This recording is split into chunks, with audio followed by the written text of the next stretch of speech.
If you're dealing with a chronic illness, extreme fatigue, or are otherwise feeling overwhelmed, this video is for you.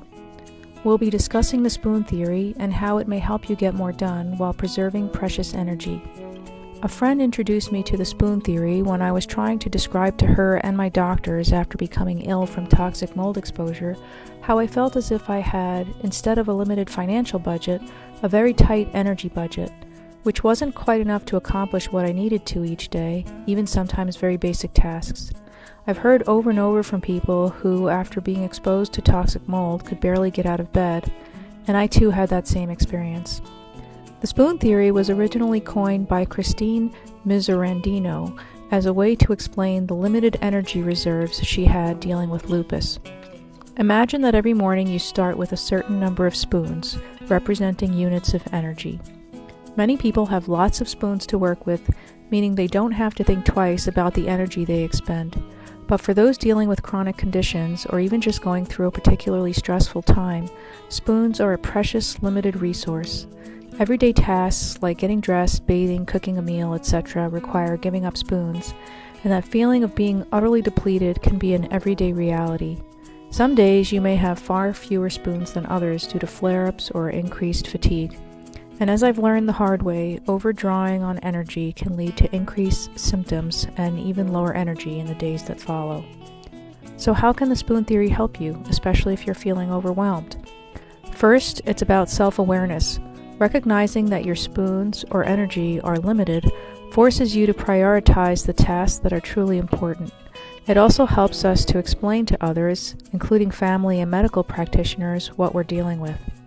This brings us to planning and boundaries. By understanding your spoon limit, you can better plan your day, week, or even month. It's okay to say no or to ask for help. In fact, I found it necessary for my well-being. I personally found it helpful to have a plan in place, accounting for low, medium, and higher energy, or spoon days. When I make a list of goals or things I want or need to accomplish, I break them down into three main categories. First are the non-negotiables, what absolutely must get done. These are all the basics: feeding myself and my family, absolutely necessary work tasks, and the like.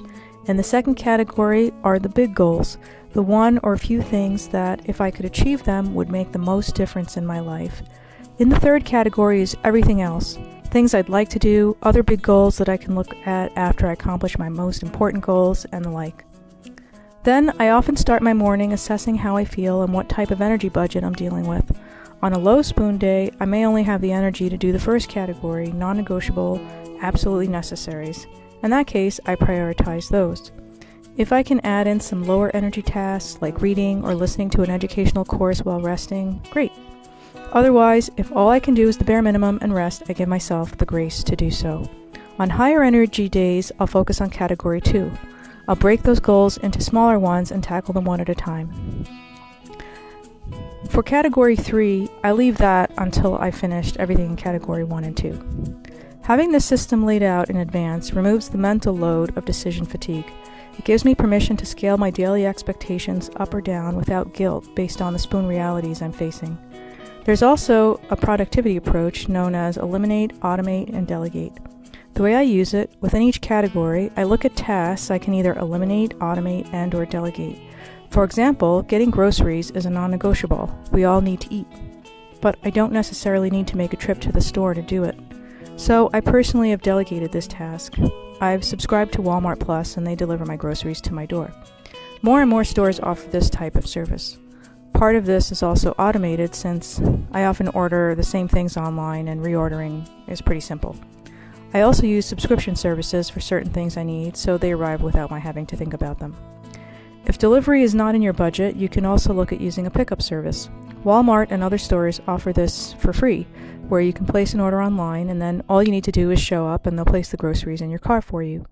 I've personally made the decision that my time and energy, my spoons, are not worth using towards in-store shopping, so in delegating this, I have extra spoons to put towards things that matter more to me. Another way to delegate is to trade with others. What may be draining for you may be less so for others and vice versa. If this is the case, you can offer a trade doing what is easier for you and harder for others in exchange for a favor that is harder for you but easier for others. The same goes for eliminate and automate. If there's anything that really you do not need, think about it and say, is this really worth a spoon? If it's not, then I eliminate it. And same for automation. If there's some way I can automatically have it done, I'd just rather have it done that way. And that's the empowerment part. The spoon theory isn't just about limitations. It's a tool for realizing one's goals, for focus, understanding, and compassion, both for yourself and others. It teaches us that it's okay to have limits and that respecting those limits is a form of self-care. It validates for those feeling overwhelmed that their limitations are real and they shouldn't feel ashamed about having boundaries. The spoon theory encourages ruthless self-awareness. It reminds us to focus on what really, truly matters and that we can still accomplish our goals, feel fulfilled and satisfied, not by adding more and more to our plates, but rather by taking away that which is not as important as our energy and our well-being. Over the long term, it has helped me to accomplish more without overdoing it, which in turn has led to more overall energy to work with. I hope it can do the same for you. If you're feeling overwhelmed, remember, it's not about the number of spoons you have, but how you use them. Prioritize what truly matters to you, and don't be afraid to communicate your needs to others. If you've used this or similar approach, please comment below. I would love to hear from you. Thank you, and I'll see you next time.